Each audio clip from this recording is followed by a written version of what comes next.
Okay, hi everyone. Welcome to another week, another Flan Talk. This week we have Deqing Fu talking about algorithmic perspectives on understanding transformers, a bit of more of a tutorial about multiple papers. So yeah, I'm excited to hear it, and please take it away. A fourth-year PhD student at USC, and today I'm gonna give a talk about algorithmic perspectives on understanding transformers.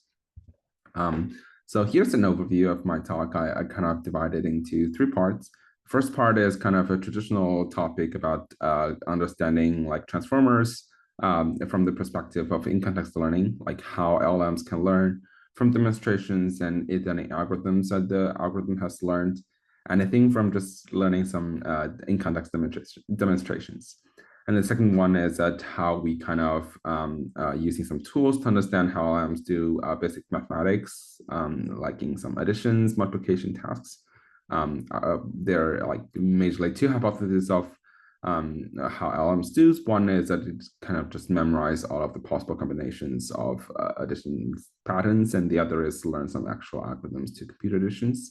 And finally is that about how these understandings can actually help with any improvements of LLMs. So yeah, first I'm going to talk about how do transformers learn from the demonstrations, and this is a joint work with Tianqi Chen, Robin Jia, and Vasu. So yeah, just a quick overview about what is in-context learning. So in this example, is that a very contrived version of translations from English to French. So you're giving some three in-context demonstrations of some word that is in English and its counterparts in French. And then you have a query word, which here is cheese. And you give this entire prompt to an LM, and it will kind of do the work for you. It will know from this demonstration that this task is about translating from English to French, and it will give you the right answer about the French word for cheese. So transformers and LLMs, as we all deal with it every day, is kind of excel in this in-context learning tasks. But how do we actually understand how transformers work in this task? Like people design this very kind of simplified version of in-context learning is that you have, which is called a kind of in-context linear regressions, that you kind of trying to use transformers to model this, like the first lesson we learned in ML, and that how to do linear regression. So you can have a bunch of examples, x1, y1, x2, y2, x3, y3 as some in-context demonstrations where you have the data for x and the labels of y. And then you have a current example, x4, and you kind of want the transformers done to give the correct predictions of its corresponding labels y4, given the previous examples. There are a prevailing hypothesis about this before we did this work is that transformers kind of learn in-context learning by just running gradient descent. There are a bunch of papers about that, different versions of gradient descent. Some people claim that it learned a preconditioned gradient descent because sometimes you want to deal with ill-conditioned data, and some people kind of have other claims. Let's have a quick overview of this claim. Is that you kind of have the structure of in-context examples. Here you have x1 up to xt that are in d-dimensional, and you have a current example xt plus 1 and how the model trying to learn that. The kind of high-level idea is that you can unroll the transformers into a number of layers. So here in this example, when people deal with GPT-2 models, it's just transform layer 1 to 12. And their claim is that one transformer layer is doing one step of gradient descent. So you kind of saying that at this yellow point is the initialization, and after you pass all of the data from x1 to xt, you kind of compute the gradient descent corresponding to your objective function just by one layer. It gives you an estimate of the weight after one step, after one layer, and then you pass the information to the second layer, and it will perform another gradient step. But it's kind of a question is that do transformers really learn to implement this gradient descent from these examples? Because if you think about it, GPT-2 models only has in this kind of demonstration, GPT models only has 12 layers. But if you want to run gradient descent on like a high-dimensional data, it requires at least much more than 12 steps. So and this kind of claim that transformers, just one transformer layer doing one step of gradient descent kind of doesn't really make sense, because you need much more steps for the model to converge. So yeah, so before we jump to any kind of claims that we had just had a lot of setups about the data. So for this example, like for each sequence, there are n examples. And for the kind of ground truth weight, we sample from a isotropic Gaussian distribution. And we sample data with kind of covariance sigma, and we'll talk about how sigma is chosen for different versions of our kind of experiments. And for now, we just let it to be identity. So your data is also from isotropic Gaussian. Like for each like in your sequence, each xi is drawn from this normal distribution, and also y is kind of computed from the same ground truth w star. So for each sequence, we share the same ground truth w star, but for different sequences, we sample w star individually. So there are many known algorithms, like if you can, like for this simple task, can basically solve it in closed form, that you can have the OL solution. And as we have talked about previously, that you can then have gradient descent, where you just compute the gradient with your loss objective. Here, I think it's just MSE. Yeah, it is a loss objective, and you just run gradient descent for each step. And one thing that the tool that we use in this work is that you kind of pay attention to the convergence rate. So gradient descent, if you have a condition number about your data as kappa, and the convergence rate is kind of kappa times log of 1 over epsilon if you want to achieve epsilon error. And some other algorithms that we were thinking of, which is what we were saying, which is the kind of second order algorithms, is this iterative Newton's algorithm, is that you use Newton's algorithm to approximate the x transpose x inverse component of the OL solution. So that at average step, you kind of running Newton to estimate this pseudo inverse of S, which is x transpose x, and then you kind of at that step you best estimate for your weight for your weight vector is that you plug back in this OL solution with your estimate of the inverse. The good thing about this algorithm is that you can think about this inverse approximation as some like matrix Taylor expansions of something, and it only requires log of the condition number plus log of 1 over epsilon kind of steps to converge to an epsilon area, which just means this Newton's method is exponentially faster than the convergence rate of gradient descent. Okay. So now we go to our kind of claims. That first claim that we have is that transformers are like iterative algorithms. I think previous work has shown that like gradient descent is also an iterative algorithm, and they are kind of equivalent in some ways. And in this work, we kind of further demonstrate that. And how do we do that is that, okay, same figure, you have this in-context examples and a current example, and you kind of unroll the transformers layers. And when you do predictions, or like when you train this network, you have like a linear prediction head after the last hidden states. So what we do here is that you kind of train the same kind of linear radar heads at each intermediate layers. With respect to the ground truth. So you kind of know like how much the model has learned up to layer K. Okay, and this is kind of the examples that each line is that on the x-axis is the number of in-context examples, and on the y-axis is the errors, and each line is at the layer index. So the top line is at what the model has learned of this curve up to layer 1, and then with more like a deeper the color, with darker the color is kind of like if you have more layers, how the model learns. So it's kind of saying that with more layers, the model kind of respect to the number of in-context examples is converge better. Like it has fewer errors. And you want to compare with some algorithms that we have talked about before. That one of them is on the left, is the iterative Newton's algorithm. You can see this kind of nice patterns that if you have more layers, it's kind of getting much better. But for gradient descent, it's kind of not as fast as Newton. As we have talked about, like Newton is exponentially faster than gradient descent, and you can feel the like similarities between this transformers pattern and this Newton's pattern. So we'll kind of just talk more about that later. Yeah, the second claim that we have is that kind of transformers learn to achieve some second order convergence rates. So we run two different models. One, both of them are two models, but on the left is kind of the 12-layer version, and on the right is like a 23-layer version. And you can see at the middle of the layer index, if you believe that like for one layer is doing some updates for the weights, at the middle of the layers, the errors are getting like having some kind of quadratic patterns of convergence, where quadratic here means kind of has some correspondence to second order convergence rates.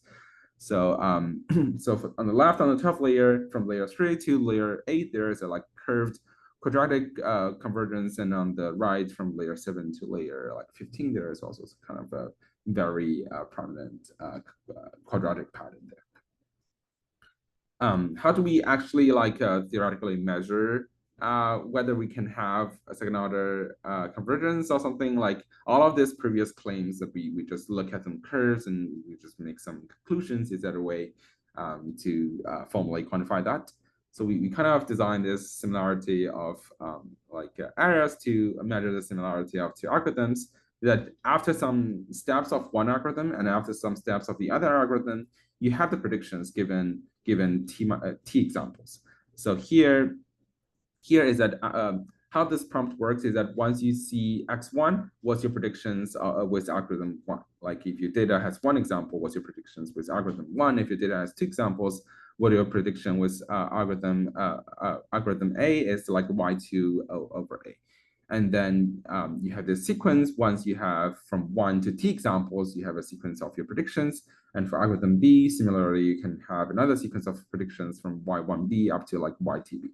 And then you kind of compute the residuals of algorithm A, is that how you perform throughout this kind of set of t-text examples. And you have the residuals of B, and you kind of compute the kind of cosine similarities of the residuals.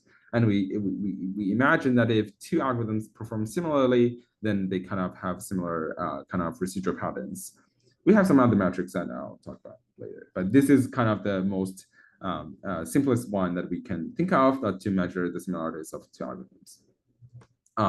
Here's how we get. So on the horizontal line is that you can have the transformer layer index, which we think that it's kind of the step component of transformers. And on the y-axis is our kind of, on the left is iterative Newton's steps, like after you perform several steps, how similar it is to kind of transformers after some layers. On the right is that you have the comparisons of transformers and gradient descent. So what do I see here? So like you can see like each yellow box indicates the best matching kind of transformer steps for a best matching Newton steps for a transformer layer, which is saying that after 6 steps of transformers, for example, here, like how many Newton steps are needed to match the performance.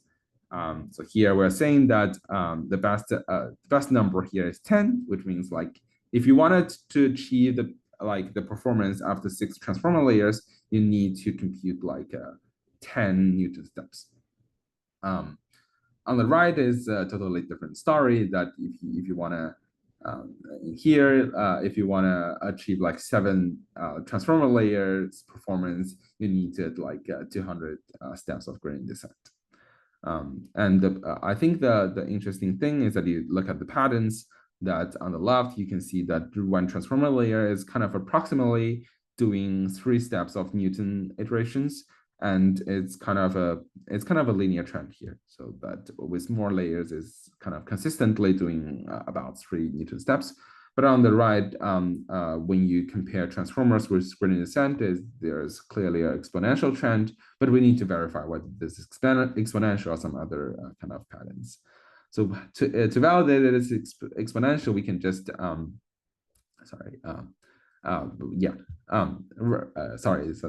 need to talk about this first before I jump into that. Why this makes sense? Because we kind of fixed transformers, and then we compare with 2 algorithms, and we know that Newton is kind of log of 1 over epsilon convergence rate, and GD is like log 1 over epsilon convergence rate, which means like Newton exponentially faster than gradient descent. So like if Newton is kind of linear compared to transformers, then gradient descent has to be kind of exponential in growth comparing to transformers. But we in terms of experiments, we need to verify that GD is actually exponential. So how do we do that? It's very simple. That you kind of just grow the gradient descent steps in a like exponential scale on the y-axis, and then you compare it with like the transformers in linear scale, and you can see that when we visualize things in log scale, then there's a linear trend when you compare with gradient descent and transformers. Then it shows that if you plot like gradient descent in linear scale, it is a like exponential trend, which kind of does pretty well with our theory. Yeah. So here we're just saying that transformers is really very similar to Newton's method in terms of convergence rate, because both of them are kind of second order, and transformers are like way much faster than gradient descent in terms of computing these tasks. And another claim that we kind of make is that when you have EO condition data, then transformers can still match Newton's convergence, because previously when we review about iterative Newton, we see that its convergence rate when you have EO condition data is at like a log of kappa component plus log of 1 over epsilon. Here it's just saying, sorry, and transformers can still match Newton in terms of this case, in terms of in this case. So there are some conjectures by people that there is no first order algorithms with linear memory that can avoid the dependence, like polynomial dependence on kappa in general. But Newton's kind of using this as an additive term, which in some cases avoid the penalties of a conditional number. So we to verify that, we kind of have a very hard distributions for sampling our xi's. So we sample sigma with like d over 2 eigenvalues. Like half of the dimensions are very large eigenvalues, and half of the dimensions are just eigenvalues of 1, so that you can have a very large conditional number here.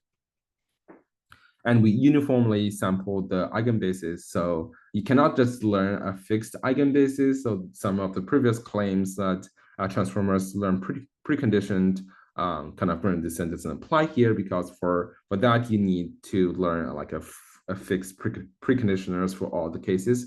But here we kind of sample the sequences to have different eigenbases. You cannot just learn a fixed eigenbasis to do the preconditioning.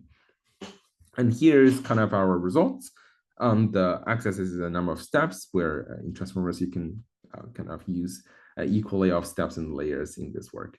So transformers, you can see there's like a quadratic pattern, and Newton also has some quadratic patterns, but gradient descent, it can't achieve the same amount of errors as fast as Newton's and transformers, and it's kind of not in the same scale.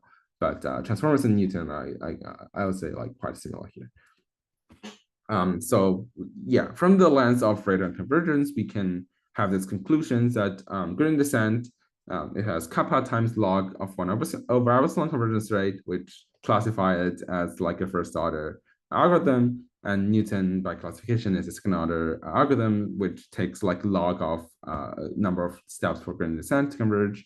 And our experiments, it shows like transformers is very similar to this iterative Newton's algorithm, and it's also log of the number of steps you need for GD, which fills it into the, in terms of convergence rate, categorization of being second order methods. And there's some interesting claims that we also find. We also apply the number of hidden dimensions that you need for this model to converge, and we see that if you have less than the number of kind of the data dimension d, that your transformers cannot converge nicely. For this in-context examples that a task, and yeah, for experiments, the d for the data is 20. So here you can see if d is less than 20, the blue and the orange lines cannot converge. If d is greater than 20 in our experiment, that the transformers model is able to do the job almost perfectly. So it's kind of saying that you actually requires at least you require like OD of hidden dimension of hidden sizes.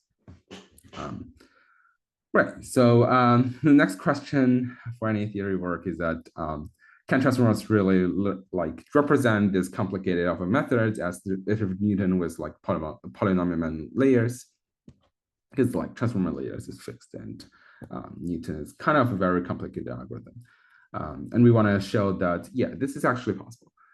We can have there exist some transformer weights that we can hand design so that it will perform exactly this Newton's method for its intermediate layers. There are some caveats here is that in our proofs, we also require the dimensionality of the hidden layer to be the order of D, which is very similar to our, it kind of resonates with our experiments when applicating the hidden dimension. And then the kind of the high level proof gives you like one layer computes one Newton iteration, which you can think this is not the perfect proof because in our experiments, that is showing that one transformer layer can compute like 3 Newton iterations, but we just cannot push that boundary here. Our proof is showing that one transformer layer computes one kind of Newton iteration, and it needs some initialization. So like the first 3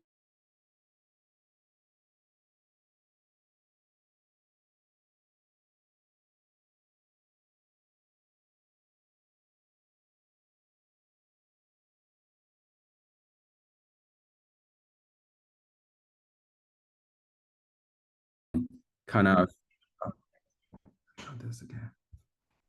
Maybe I got this bug again. Oh, okay, I resume. Okay, go ahead. Right. Yeah. Then I should share it. Right.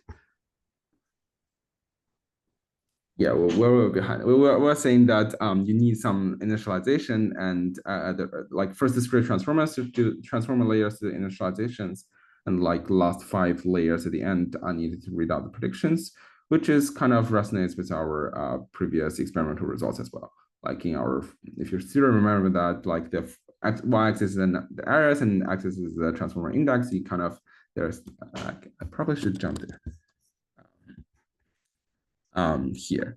Like you can see that the first few layers are not doing anything. Like also on the right, the first few layers are not doing anything. And then the right one is more obvious, like the last few layers from layer index 17 to 23, they're not doing anything as well. So we're kind of hypothesizing maybe these layers are the ones that are trying to read out the predictions for the last few layers, and the first few layers are the ones that are doing the like Newton like initializations.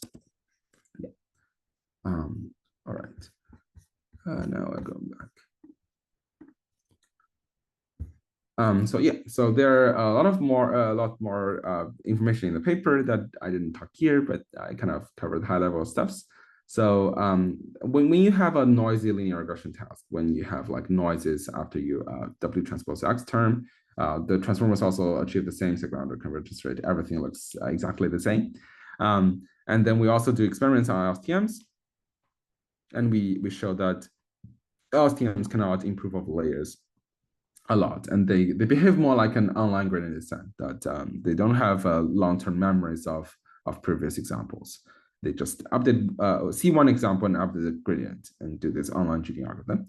And we also run some experiments to see that transformers can deal with more complicated like function classes, like 2-layer neural networks. We have some experiments there, but how it do that, it still remains a mystery. And we also, here in this talk, I just talk about like Newton's method, but then in our paper, we also talk about other second order algorithms like BFGS, and we showed that transformers are doing better than like methods like conjugate gradients, and also much better than like LBFGS, which we have like memory limits that you only can have memories of previous some number of examples. So if you have memory limit, it's kind of a different story here. But yeah, if you're interested, you can see more experiments we have done in the paper. And there are a lot of related works that a lot of like people do analyze the dynamics of trend 1-layer transformers. And some people also show that there is a second order variant of GD that is particularly for linear regression tasks that can mimic the iterative Newtons by implicitly approximating the inverse. And there are some other folks show that transformers can do iterative Newton's method beyond just linear regression. They have experiments and theories on this logistic regression tasks. All right. So now we are kind of almost finished the first part. If you have any questions, just jump in that before I can jump to the second part. I'll jump in. First question. You said at one point that experimentally you have an equivalence of one layer of transformers being 3 Newton steps, but the theory says it's a 1-to-1 ratio. How do you explain this? Because theory is that we have one layer of how transformers like attention layers, and the best thing that we can do to prove this is through some expressivity and construction proofs. So you can kind of find the weights that can mimic one iterative Newton's method, like iterations. Maybe I didn't try hard enough. Like I just find one and I'm happy with it so that it can, okay, yeah, you can do one Newton's method and didn't even think about whether I can do 3. Maybe I didn't try hard enough. Yeah. That's good. Other question is, what about the other direction? Can you simulate transformer layers with Newton steps? I think Newton steps is kind of restricted to some tasks. Like not every task you can approximate it with Newton. Maybe the kind of matrix Taylor expansions is more like if you think about matrix expansion, like power expansions is more related to this question. We are doing some experiments like when about some other tasks, which is doing graph connectivities, where one of the things that you can do is that you have this power of matrices, right? You can like if you have an adjacency matrix with self loops augmentations, if you raise it to the power of k, it's basically approximating how long it can reach with path length of k, like with diameter of k. So you can sum of the k's and you can kind of have the kind of reachabilities of the graph. Yeah, that's kind of something that we do, which may be similar to your question, like how to extend this Newton's method, but this is in the essence, it's more like a matrix powers problem. Fantastic, thank you. Final question. We have some results in the community about the gain in expressiveness you get from adding layers to your transformer. Are there similar results for Newton steps? We didn't think about that yet. Maybe you can point me to some papers and I can think more about those directions. Yeah, thank you. All right. So yeah, so the second part of this talk is more about arithmetics. Like the first thing that we kind of trying to understand like how transformers like pre-trained LLMs, in particular computer addition. So this is joint work with Tianyi, Vassal, and Robin again. So yeah, there are some unusual errors patterns in LLM's addition performances when you think about that. On the left is some like API models at that time, like GPT 3.5, GPT 4, and Palm 2. You can see that when you have the ground truth predictions and the model predictions on some like large number additions, you subtract the differences when it makes errors and then classify into two different categories. One is that whether this errors is a multiple of 10. So it makes errors of 10, 20, 30, something like that. And the other is like it's some other errors, like it differs by 1, 2, 3, something like that.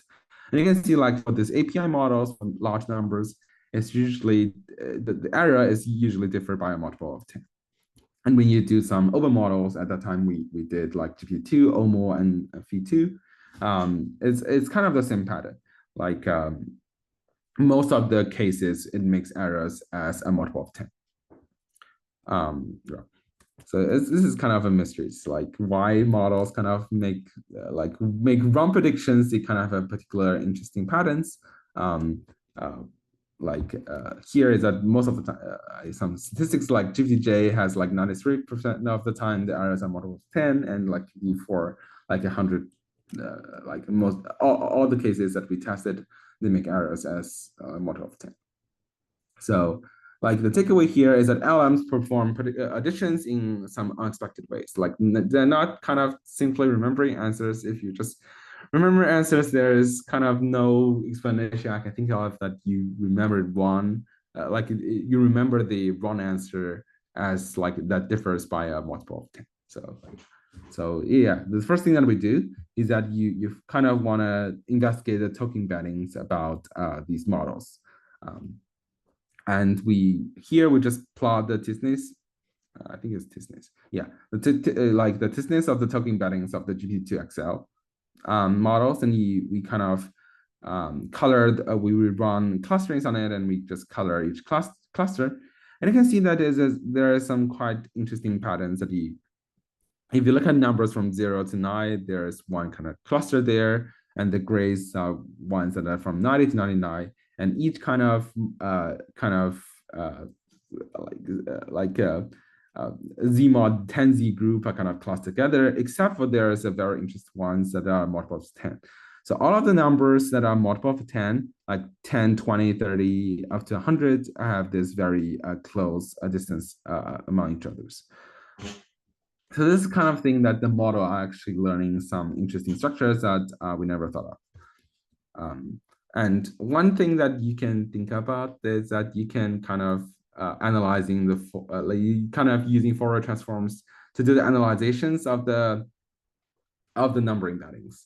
So you have this number embedding for all the numbers from 0 to, for example, 1000, and each of them is of d dimensions. And for each kind of row, like here is that the first dimension of every number, you can run the kind of discrete Fourier transform to compute the frequencies, to compute the like Fourier frequencies there. And for all the dimensions, you can do that, and kind of you averaging the magnitudes and kind of having this Fourier components plots. And you can see this is from a Llama 3.2 model, I think. And you can see this very prominent kind of spikes at a period of 10, a period of 5, and a period 4. It's kind of saying that these models learning some Fourier structures, which kind of partly explains the number embeddings that we have shown previously. So yeah, then we kind of really want to, so once we know that the models kind of embed these tokens in a very different way, we want to understand the mechanisms of how the model is using this information to compute addition. So the kind of the way that we do that is a famous package called logit_lens. And let me quickly explain it here. So you kind of have the input embeddings, and you have the residual stream. And on the residual stream, you kind of have attention layers, MLP layers, and a lot of attention MLP blocks. And after you have the loss hidden states, you train your prediction hat. How the logit_lens works is that after the attention layer, you kind of attach this, you kind of truncate everything afterwards. You just attach the prediction hat over there to see how much how the prediction is after the attention layer, and you can also do that on the MLP output, and you can also do that on the residual stream. So one of the interesting observations that we find first is that the accuracies are kind of having different phases for achieving 100% accuracy when you train this model to do addition. On the blue line is the exact match. But you can see on the red line is that once you count the model to be predict perfectly if their predictions is within like a plus minus 10 range compared to your ground truth. So you can see this is learned very fast. Like it first narrowed down the predictions to around the ground truth, and then they kind of further narrow down to a plus or minus 2 range, and then they can learn the exact match. Now we analyze the models with Fourier transform. Like in this example, the query is that what is sum of 15 plus 93, and on the left is logits. When you have the logit_lens and you project to all of the number tokens. On the left is that the logit_lens across MLP layers, and on the right is the ones that are on the attention layers. You can zoom in to take a look at this pattern, and you can look at the layer index 33 on the MLP layers. You can see that it has an alternating pattern, which is we think that is actually computing parities of this of its predictions. So you can and then on the next layer, which is layer 40, I don't know, 44, 45, then you can have high values every 10. So this one is predicting the kind of the mod 10 kind of and the mod 10 patterns of the final predictions. So every number that ends up with an 8 has high values at layer 45.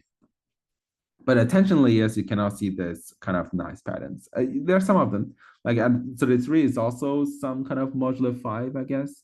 But I think for MLPs, it's very prominent. How do we actually kind of quantify this? Is that we just run discrete Fourier transform its logics in the intermediate layers. And you can see here is layer 33. It has a very high peak at a period of 2. So t equals 2 here on the rightmost. So most of the energy in this layer is just doing a parity check for the final answer. It has some small peaks, like spikes, at a period of 10, period of 5. So doing mod 10 arithmetics and mod 5 arithmetics. So the previous example is just for one example. And then here we're just averaging a lot of examples in this Fourier pattern. And you can see that it has high, for the MLP layers, it has high spikes across like a period of 5, period of 10, period of 2. And then on the right is kind of attention layers. It's quite similar patterns, but one of the difference is that if you look at the bottom part, you can see kind of MLP has like low frequency components, but attention doesn't really have that in general. Like it has some, but not significantly. So this goes to this kind of inspires to the next, which is like you can have high pass filters on the attention outputs and MLP outputs, and you can have low pass filters to remove all the high frequency components in the logic space after the attention and MLP kind of outputs, and we want to see what happens. So here's the results. That the accuracy is kind of 99 if you do, without doing any filtering. If you apply the high pass filters, sorry, to remove the low frequency, the attention doesn't change. To remove the low frequencies on the attention layers, it didn't change the accuracy, which just means that low frequency patterns are not captured by the attention layers. And similarly, like if you remove the high frequency components from the MLP layers, it doesn't really change the performance. It would just kind of mean similar things. So in the high level is that MLP is kind of trying to compute the low frequency components, which they are used to approximate the magnitudes of the final prediction. And then attention computes like a high frequency components. For high frequency, we can have different periods of 2, 5, 10. So here it's just saying that attentions are really contributing to compute the modular additions within different modular groups. So yeah, some of the question that we had is that is this Fourier number are this Fourier kind of numbering embeddings learned from across different models? And we see that if you do this token embeddings for different models, at that time we did like GPT-2 models, feed-2 models, and we also did some like encoder only models, like encoder decoder models, like encoder models, which is here on the bottom left. It also has a similar pattern. So it's not, as long as you are transformer models, you kind of will learn these patterns. And there is a final thing that we did is that if you kind of, once you use the models pre-trained number embeddings and you plug that into your kind of randomly initialized transformers, just the only thing that is pre-trained is the embedding. And then you can see that with the pre-trained embedding on the red curve, it learns much faster than the ones that without the pre-trained embedding. So maybe there's something interesting about the number embedding here is that this Fourier kind of number embedding can actually improve the model in some sense. And we kind of inspires us to the next thing, which is very kind of straightforward, is that we just represent these numbers using Fourier frequencies. One of the benefits is that it kind of can bypass the tokenizations. So there's a famous tweet running about tokenizations that Ellensburg broken some. Sorry, I made the wrong kind of box there. But anyways, LLMs kind of broke once you have for arithmetics because of the tokenizations. And then on the left is my breakdown of like GPT models, like in the Llama 3.2 models, using this BPE tokenization for this number. So we'll need like 5 tokens for one number. And the Llama 2 and like when 2.5 models, it need like 10 tokens for this one number. but can we design a number embedding similar to the Fourier ones to bypass the tokenization entirely? This is how we do it. It's very simple. Like for any number, this is most likely exactly the same thing that you think about as the traditional positional embeddings for any number, but we just do it for the token embeddings for all the numbers. So for any given number x, it has this cosine pattern, cosine terms and sine terms corresponding to different periods. So the denominators are kind of corresponding to different periods. That even for floating numbers, you can choose the denominator to be much smaller, like tj to be 0.1. It's kind of trying to capture the first digit, first decimal point, and then tj, you can make it 0.01 to capture the second decimal point. This is kind of very efficient training that we can, if you're on the axis as a number of training data you use, and y-axis is a kind of accuracy, ours is a kind of, it converges the fastest in the red curve. And we only need like 38 million parameters using the full embedding for like 6-digit decimal addition task. It can achieve like 100% accuracy. And then on this plot, we have the kind of model size on the x-axis and the accuracy is on the y-axis. And we are kind of the smallest model that can achieve like a decimal addition into the 100% accuracies. So this is saying that it is both like data efficient and parameter efficient. And one of the kind of interesting stuff is that it can, if you train with like 60-digit additions, like we can achieve like 97% of accuracy. It's still like a 38 million model. So it's a very small model. And for addition tasks, it can achieve almost a perfect accuracy in long sequences. One of the things that people care about is this length generalization stuff, which is people propose this abacus number embedding method. We kind of further extend abacus in this way. So we only train models up to length 10, and then we test our models from up to length 50. And the plot here is that how much better we are compared to abacus. So we kind of build on top of abacus with Fawn, with all of the number embeddings, and across the like length generalization regions, we are having like a consistent improvements over abacus. Yeah, so at a high level, and Fawn, this kind of Fourier number embeddings could potentially fix tokenization issues for numbers. So for 2-digit integer additions, we are kind of we can achieve 100%, and for 50-digit integer addition, we can achieve like 98 here. But if you do zero shot some other models, it like even on reasoning models, it has some issues when you have a very long reasoning chain and it can make errors at one of them, and sometimes as well broke the entire computations of large digit additions. But if you have this precise number embeddings, it can be more robust in long sequences. Yeah, I think that's kind of wraps up my second part of the talk, is that how LLMs, like pre-trained LLMs, learn number embeddings, and whether this kind of learned number embeddings give our any insights on building better like tokenizations or like tokenization schemes for numbers. Yeah, yeah, you can jump in if you have any questions on this part. Yeah, I have a question. Sorry, I didn't quite understand to what extent. So I understand phone is a handcrafted way of encoding numbers. Yes. Right. So you handcraft the embedding. But how does that interact? This is what I missed. How does that interact with the tokenization? How does it fix it? Because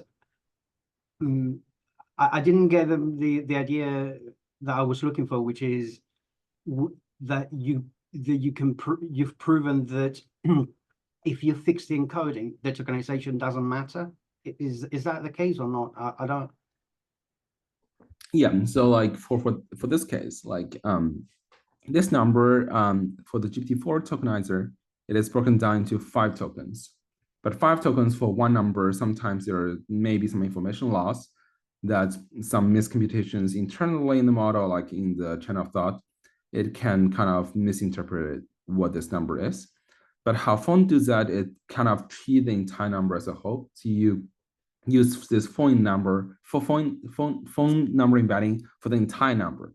So you only have one token for one number. For any number, you can have one token representation for that. So in this case, kind of the representation is unique for each number and it's kind of precise to capture all the foreign information you wanted to have. In this way, it can be more precise when you train the model. Does that answer your question? I think so. So what you're saying is instead of letting the tokenizer split the number, you essentially it's as if you created a new tokenization where each number gets its own token, right? And you then map, and then you handcraft the embedding of that number / token. Is that correct? Right. Okay, yeah, fair enough. Yeah, I understand that. Thanks. Yeah, in this case, we kind of can make it more precise. Yeah.